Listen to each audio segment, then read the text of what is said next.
Hi வணக்கம். இன்னைக்கு நம்மோட உணவு கலாச்சாரம் ரொம்பவே மாறிடுச்சு. அந்த காலத்தை போல பல உணவுகளை நாம இப்ப செய்யறது இல்ல. பல்வேறு உணவு கலாச்சார கலப்புல விதவிதமான சுவையில புது புது உணவுகளுக்கு நாம மாறிட்டோம். இதுதான் யதார்த்தம். இது சரியா தப்பா அப்படிங்கக்கூடிய விவாதத்துக்குள்ள நாம இப்ப போக வேண்டாம். இத்தனை பெரிய உணவு கலாச்சார சூறாவளியில சில உணவு பதார்த்தங்கள் மட்டும்தான் அதனுடைய மனம், சுவை, குணம் மாறாம காலம் கடந்து வந்துகிட்டே இருக்கு. அதற்கு காரணம் அதனுடைய செய்முறையும் சுவையும் மாறினா அந்த உணவு பதார்த்தமே இல்ல அப்படிங்கறதுதான். உதாரணத்துக்கு அப்பளம், வத்தல், வடகம் வகைகளை சொல்லலாம். இப்படி நீண்ட நாள் சேமித்து வச்சு பயன்படுத்தக்கூடிய அத்தனை உணவுப் பொருட்களும் பாரம்பரியம் மாறாமல் காலம் கடந்து நிற்பது நம்ம முன்னோர்களுடைய சாதனையே. வத்தல், வடகம் வகைகளை பத்தி பேசும்போது ஒரு சில வத்தல்களை தவிர்த்துட்டு பேசவே முடியாது. அந்த வரிசையில மணத்தக்காளியும் ஒண்ணு. மணத்தக்காளியினுடைய வரலாறு என்ன தெரிஞ்சுக்கலாமா?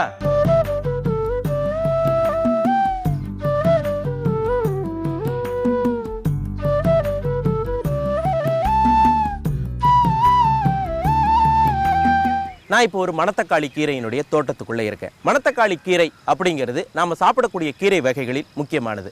உருளைக்கிழங்கு, கத்திரிக்காய், தக்காளி இது எல்லாமே நாம தினமும் உணவுல பயன்படுத்தக்கூடிய முக்கியமான காய்கறிகள். இது எல்லாமே சொலனேசியா அப்படிங்கக்கூடிய தாவர குடும்பத்தையும் சொலேனம் அப்படிங்கக்கூடிய தாவர இனத்தையும் சேர்ந்தது. இந்த வகையில தான் இந்த மணத்தக்காளியும் வருது. இதை சொலேனம் நிக்ரம் அப்படிங்கக்கூடிய தாவரவியல் பெயர்ல அழைக்கிறாங்க. சரி, மணத்தக்காளியினுடைய பூர்வீகம் எது? ஐரோப்பாவும் ஆசியாவும் இணைந்து அழைக்கப்படும் யுரேசியா கண்டமே மணத்தக்காளியின் பூர்வீகமாக இருக்கும் என்று நம்பப்படுகிறது. இங்கிருந்து ஆஸ்திரேலியா, தென்னாப்பிரிக்கா, அமெரிக்க கண்டங்களுக்கு காலப்போக்கில் மணத்தக்காளி பரவியிருக்கலாம் என்றும் ஆய்வாளர்கள் நம்புகிறார்கள். பழைய கற்காலமான பாலியோலித்திக் காலத்தில் பண்டைய பிரிட்டனில் மணத்தக்காளி தாவரம் இருந்திருக்கிறது. நியோலித்திக் எனப்படும் புதிய கற்காலத்தில் மணத்தக்காளி ஒரு கீரையாக பிரிட்டனில் விவசாயம் செய்யப்பட்டுள்ளது என்று சென்ற நூற்றாண்டில் வாழ்ந்த பிரிட்டிஷ் தாவரவியலாளரான எட்வர்ட் ஜேம்ஸ் செலிஸ்பரி குறிப்பிட்டுள்ளார். மணத்தக்காளி, தக்காளி, கத்திரிக்காய் இது எல்லாமே ஒரே இனத்தை சேர்ந்தது அப்படின்னு சொன்னேன் இல்லையா? இதை யார் வகைப்படுத்தினது? கிபி 1ஆம் நூற்றாண்டில் வாழ்ந்த ரோமானிய தாவரவியலாளரான பிளினி தி எல்டர் தான் இதை வகைப்படுத்தி இருக்கிறார். இவர் சொலேனம் அப்படிங்கக்கூடிய தாவர இனத்தை சேர்ந்த தாவரங்களை வகைப்படுத்தும் போதுதான் இந்த பட்டியல் உருவாயிருக்கு. அதுல மணத்தக்காளியும் ஒண்ணு. சோல் அப்படிங்கக்கூடிய வார்த்தைக்கு சூரியன் அப்படிங்கிறது பொருள். சூரிய ஒளியில் விளையும் தாவரங்கள் அப்படின்னு நாம இத பொருள் கொள்ளலாம். கிபி 1ஆம் நூற்றாண்டில் வாழ்ந்த கிரேக்க தாவரவியலாளரான பெட்டானியஸ் டிஸ்கோரிடஸும் மணத்தக்காளி பற்றி குறிப்பிட்டிருக்கிறாரு. கிபி 1753 ஸ்வீடனை சேர்ந்த தாவரவியலாளரான கர்லஸ் லினியஸ் தான் வெளியிட்டிருக்கக்கூடிய ஸ்பீஷியஸ் பிளான்ட்ரம் அப்படிங்கக்கூடிய தாவரவியல் வகைப்பாட்டு நூல்ல மணத்தக்காளி தாவரத்தினுடைய 6 வகைகளை பற்றி குறிப்பிட்டிருக்கிறாரு. என்னோட இருக்கிறது மிஸ்ஸஸ் நான்சி அவர்கள். வணக்கம்மா. வணக்கம். மணத்தக்காளி கீரையில என்ன பண்ண போறீங்க? மணத்தக்காளி கீரை கூட்டு. இது செய்யறதுக்கு தேவையான பொருட்கள் என்னலாமா? பட்டை, கிராம்பு, சோம்பு, பச்சை மிளகாய், சின்ன வெங்காயம், மிளகு, சீரக பொடி, உப்பு, பாசிப்பருப்பு, தேங்காய் பால், மணத்தக்காளி கீரை, எண்ணெய். மணத்தக்காளி கீரை கூட்டு செஞ்சிடுறீங்களா? செய்யலாம். ஓகே. வெங்காயம் வதங்குற அளவுக்கு எண்ணெய் போட்டா போதும். ஓகே.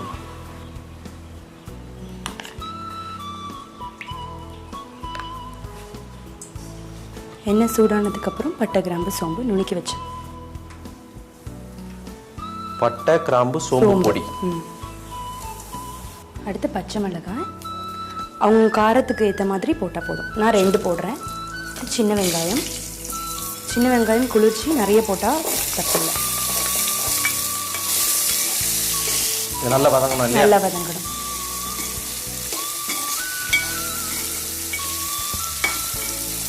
வெங்காயம் வதங்கிடுச்சு. அடுத்து கீரையை போட்டு கொஞ்சம்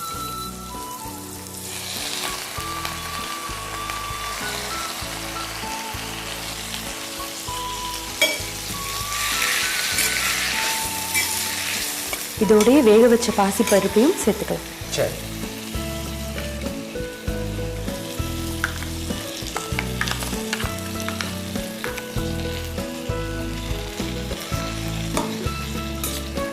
கொஞ்சம் தண்ணி விட்டு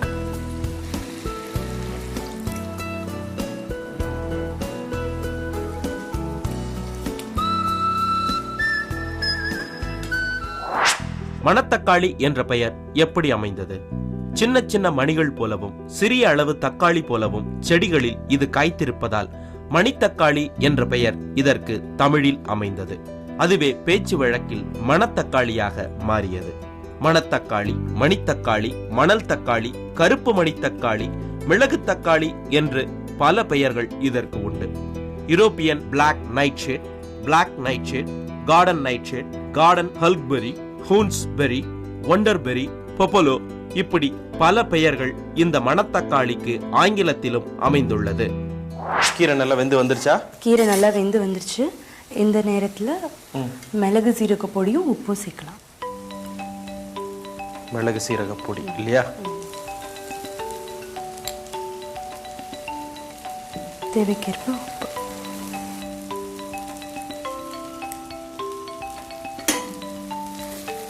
உப்பு சேர்ந்ததுக்கு அப்புறம் தேங்காய் பால் ஊற்றும். இப்போ தேங்காய் பால் ஊற்றலாமா? ஊற்றலாம்.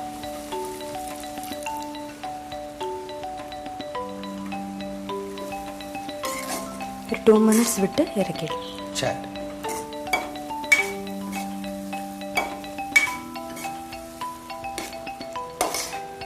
மணத்தக்காளி கீரை கூட்டு ரெடி ஆயிடுச்சா? ரெடி ஆயிடுச்சு. ஓகே, அணைச்சிடலாம். மணத்தக்காளி கீரை கூட்டு டேஸ்ட் பார்க்குறேன். அந்த கீரையோட அந்த பாசி பருப்பு, தேங்காய் பால் எல்லாம் சேர்ந்து சூப்பராக இருக்கு. மணத்தக்காளி கீரை கூட்டு அருமை. மணத்தக்காளி தாவரத்தின் பூக்கள் வெண்மையாக இருக்கும். காய்கள் பச்சையாக வளர்ந்து பழுக்கும் போது மஞ்சள், சிகப்பு, கருப்பு என நிறங்கள் மாறி கருமையாகவும் கரும் பச்சையாகவும் இறுதியில் காணப்படும். இதனுடைய இலைகள், தண்டு, காய், கனி ஆகியவை எல்லாமே உணவாகவும் மருந்தாகவும் பயன்படுத்தலாம். மணத்தக்காளி பழங்களை பறித்து சுமார் 3 நாட்கள் காய வைத்து மணத்தக்காளி வற்றலாக மாற்றினால் அதற்கு சந்தையில் மதிப்பு மணத்தக்காளி கீரையின் மதிப்பை விட அதிகம். மணத்தக்காளி சாகுபடி இயற்கை முறை, நவீன முறை அப்படின்னு 2 வகைகள்ல செய்யப்படுது. மணத்தக்காளி பழங்களை சாப்பிடக்கூடிய பறவைகள் அதனுடைய விதைகளை எச்சங்களோடு சேர்த்து இடும். அந்த எச்சங்கள் மண்ணோடு கலந்து இருக்கும். மழை விழுந்த உடனே அது முளைக்க தொடங்கிடும். அதை விவசாயிகள் தேடி எடுத்து களைகளை நீக்கி பாத்திகள் அமைச்சு வளர்ப்பாங்க. இது இயற்கையான முறை. அப்படி இயற்கையான முறையில வளர்ந்து பூத்து காய்த்து பழம் பழுத்து உதிர்ந்து அந்த நிலத்திலேயே அதனுடைய விதைகளும் சேர்ந்திருக்கும். ஒரு பருவம் முடிஞ்சு அடுத்த பருவத்துக்கு செடிகள் முழுவதையும் வெட்டிட்டு உழுது விட்டாலே அந்த மண்ணில் இருக்கக்கூடிய விதைகள் செடியாக முளைச்சிரும். இதுதான் இன்னைக்கும் நம்ம கிராமப்புறங்கள்ல இருக்கக்கூடிய முறை. மணத்தக்காளிக்குன்னு விதை சேகரிப்போ விதைப்போ இதெல்லாமே கிடையாது. ஒரு மணத்தக்காளி பழத்துல 20க்கும் மேற்பட்ட விதைகள் இருக்கும். நவீன முறையில மணத்தக்காளி பழங்களை காய வச்சு விதைகளை சேகரிச்சு அதை ஒரு ஏக்கருக்கு 1 கிலோ அப்படிங்கக்கூடிய அளவுல சாம்பலோட கலந்து விதைக்கிறாங்க. நாத்து வந்ததும் பாத்திகள்ல நட்டு வளர்க்குறாங்க. மணத்தக்காளி கீரையை நட்ட 30வது நாள்லயே அது அறுவடைக்கு தயாராயிரும். மீண்டும் சாகுபடி செய்யணும் அப்படிங்கக்கூடிய அவசியம் இல்ல. அதே தண்டுல வளரக்கூடிய கீரையை 120 நாட்களுக்கு அறுவடை செய்யலாம். என்னோட இருக்கிறது திருமதி ராசாத்தி அவர்கள். வணக்கம். என்னம்மா செய்ய போறீங்க? மணத்தக்காளிக்கு வத்த குழம்பு செய்ய போறோம். இந்த மணத்தக்காளி வத்த குழம்புக்கு தேவையான பொருட்கள் என்னெல்லாம்? நல்லெண்ணெய், மிளகாத்தூள், பூண்டு, வெந்தயம், வெங்காயம், மல்லித்தூள், ஜீரகம், மஞ்சத்தூள், உப்பு, தக்காளி, புளிக்கரசல், கீரை. இப்ப மணத்தக்காளி கீரை என்ன பண்ணி வச்சிருக்கீங்க? மிக்சியில போட்டு ஒரு அரைச்சி வச்சிருக்கிறோம். ஓகே, இது வேக வச்சதா பச்சையா? பச்சையா அரைச்சி வச்சிருக்கோம். ஏதாவது உப்பு சேர்த்திருக்கீங்களா? உப்புலாம் சேர்க்கல, எதுவும் சேர்க்கல. சரி, இப்ப எங்களுக்காக மணத்தக்காளி கீரை வத்த குழம்பு செஞ்சிடலாமா? செய்யலாம். நல்லெண்ணெய் வந்து நிறைய ஊத்தலாம். ஆமா, ஒரு 2 குழிக்கரண்டி, 3 கரண்டி ஊத்தலாம். 3 கரண்டி.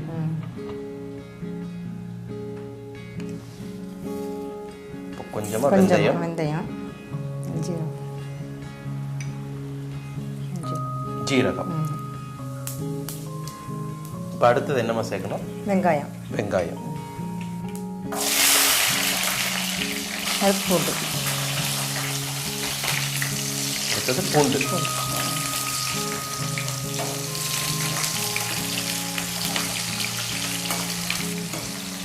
வெங்காயம் பூண்டு வந்து நல்லா வதங்கி வந்துருச்சு. இப்போ வந்து அடுத்து வந்து தக்காளி சேர்க்கணும்.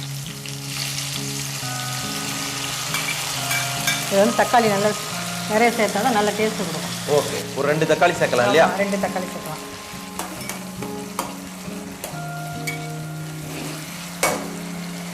தக்காளி நல்லா வதங்கிருச்சு. அடுத்தது கீரை சேர்க்கலாம். மணத்தக்காளி கீரை அரைச்சு வச்சு கீரையை நல்ல பச்சை வாசனை போய் நல்ல வதங்கி வரணும்.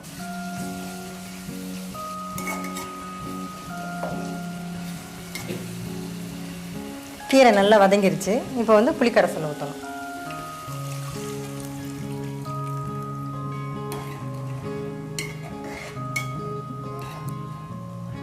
மிளகாத்தூள் போடுங்க. 1.5 ஸ்பூன் போட்டால் போதும். சரி. மல்லித்தூள் அது 2 ஸ்பூன். சரி. மஞ்சத்தூள்,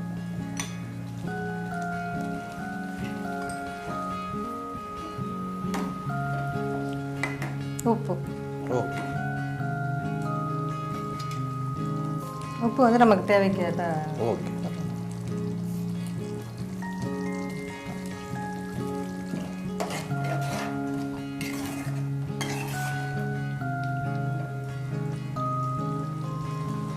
நல்லா கொதிச்சு எண்ணெய் மேலே பிரிஞ்சு வரணும். சரி. கொஞ்ச நேரம். மணத்தக்காளியில கால்சியம், பாஸ்பரஸ், இரும்பு, வைட்டமின் ஏ, பி, சி போன்ற சத்துக்கள் எல்லாமே இருக்கு. மணத்தக்காளி கீரை உடலில் தோன்றும் வீக்கங்கள், கட்டிகள், காய்ச்சலால ஏற்படக்கூடிய கைகால் வலிகளை போக்கும். மணத்தக்காளி பழங்கள் கருத்தரிப்புக்கும் ஆண்களின் தாது விருத்திக்கும் ரொம்பவே நல்லது. மணத்தக்காளியை வத்தலா மாத்தினாலும் அதனுடைய மருத்துவ குணங்கள் சிதையாது. மணத்தக்காளி வற்றல் வயிற்றுக்கு நல்லது.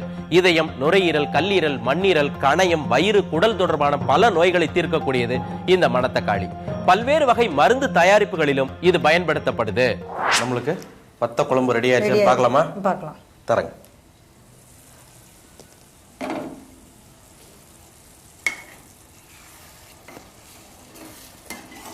எண்ணெய் வந்து இந்த மாதிரி நல்லா பிரிஞ்சு வரணும். குழம்பு ரெடி ஆயிடுச்சு. ரெடி ஆயிடுச்சு.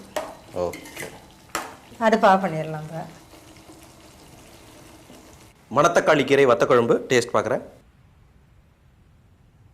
இந்த மணத்தக்காளி கீரையினுடைய சுவையும் இந்த உப்பு காரம் எல்லாம் சேர்ந்து மொத்தத்தில் இந்த மணத்தக்காளி கீரை வத்த குழம்பு சூப்பராக இருக்கு. வத்தலை பற்றி பேசும்போது சுண்டைக்காய் வத்தலை தவிர்த்துட்டு நாம் பேச முடியாது. என் பக்கத்தில் இருக்கிறதும் ஒரு சுண்டைக்காய் செடி தான். இது மணத்தக்காளியினுடைய சகோதர தாவரம்.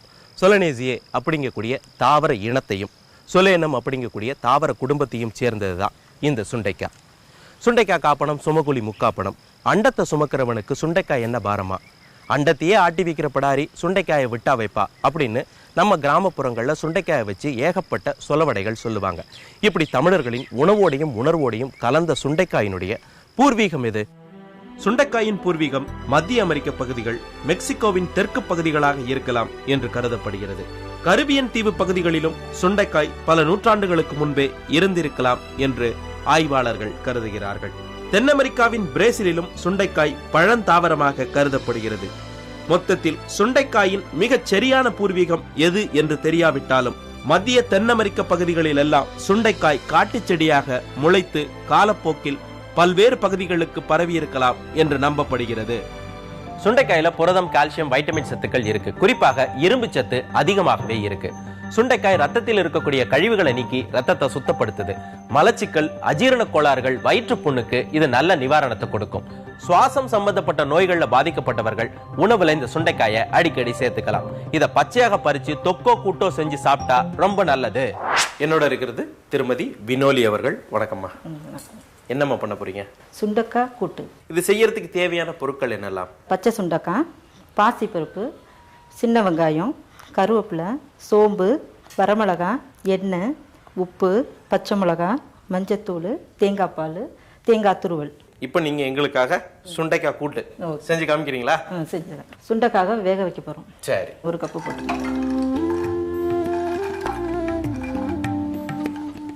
அடுத்ததா மஞ்சத்தூள் சேர்க்கிறோம். அடுத்தது பச்சை மிளகாய், அடுத்தது உப்பு, அடுத்தது தேங்காய் பால். இப்போ வேக வச்சிடலாமா? வச்சிடலாம். நம்மளுக்கு இது ஒரு 3 விசில் வரணும் இல்லையா? வரட்டும். சுண்டைக்காய் தமிழ்நாட்டில் மேற்கு தொடர்ச்சி மலைகளை ஒட்டிய வனப்பகுதிகளில் நிறையவே விளையுது. இதை காட்டு சுண்டைக்காய் அப்படின்னு வகைப்படுத்துறாங்க. இதுல கசப்பு சுவை அதிகமாக இருக்கும். வீடுகளில் தோட்டங்களில் வளர்க்கக்கூடியதை நாட்டு சுண்டைக்காய் அப்படின்னு சொல்றாங்க. இதுல கசப்பு சுவை குறைவாக இருக்கும். ஆனா இந்த இரண்டுமே மருத்துவ குணங்கள் நிறைந்தது. இப்ப குக்கர்ல விசில் வந்துருச்சு. இப்ப பிரஷர் அடங்கணும் இல்லையா? அதுக்கு நடுவில் ஏதாவது பண்ண போறீங்களா? தாளிச்சிடலாம். முதல்ல எண்ணெய் சோம்பு போடுங்க. அடுத்தது வரமிளகாய், அடுத்தது கருவேப்பிலை, அடுத்தது வெங்காயம் சேர்க்கிறோம்.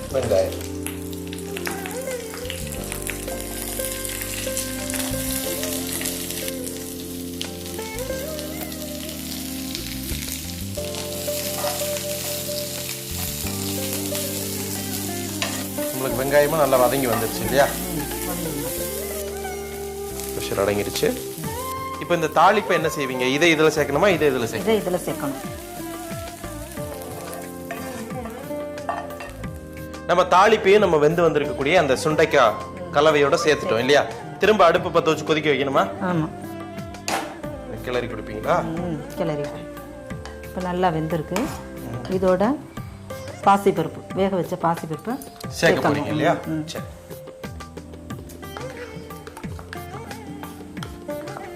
இது ஒரு தடவை கொதிச்சு வரும். கொதிக்கணும். ஓகே. நல்ல விளைஞ்ச சுண்டைக்காவை நறுக்கி மோர்ல போட்டு ஊற வச்சு வெயில்ல காய வச்சு எடுத்தா அதுதான் சுண்டைக்காய் வத்தல். இதை தினமும் எண்ணெயில வறுத்து சாப்பிடலாம் அல்லது வத்த குழம்பாக்கியும் சாப்பிடலாம். சுண்டைக்காய் வற்றலை நெய்யில வறுத்து பொடியாக்கி சாதத்தோடு சேர்த்து பிசைஞ்சு சாப்பிட்டுட்டு வந்தோம்னா நீரிழிவு நோய் கட்டுப்படும். அதனால ஏற்படக்கூடிய மயக்கம், தலை சுத்தலும் போகும். சுண்டைக்காய் சாம்பார், சுண்டைக்காய் பொரியல், சுண்டைக்காய் புளிக்குழம்பு, சுண்டைக்காய் சேர்த்த அவியல் அப்படின்னு நம்ம தமிழகத்துல சுண்டைக்காவை பல விதங்கள்ல உணவுல சேர்த்துக்கிறோம். காய்ந்த சுண்டைக்காயில செய்யப்படக்கூடிய சூர்ணமும் பல நோய்களுக்கு மருந்தாக பயன்படுது. நம்மளுக்கு நல்லா கொதிச்சு வந்துருச்சு இல்லையா?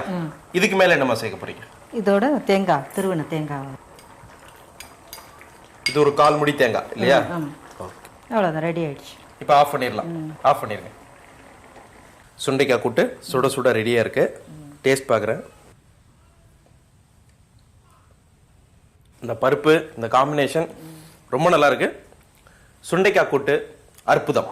மீண்டும் மற்றொரு கொஞ்சம் சோறு கொஞ்சம் வரலாறு நிகழ்ச்சியில வேறொரு உணவின் வரலாறு பார்க்கலாம், பேசலாம், சுவைக்கலாம். மீண்டும் சந்திப்போம். பாய்.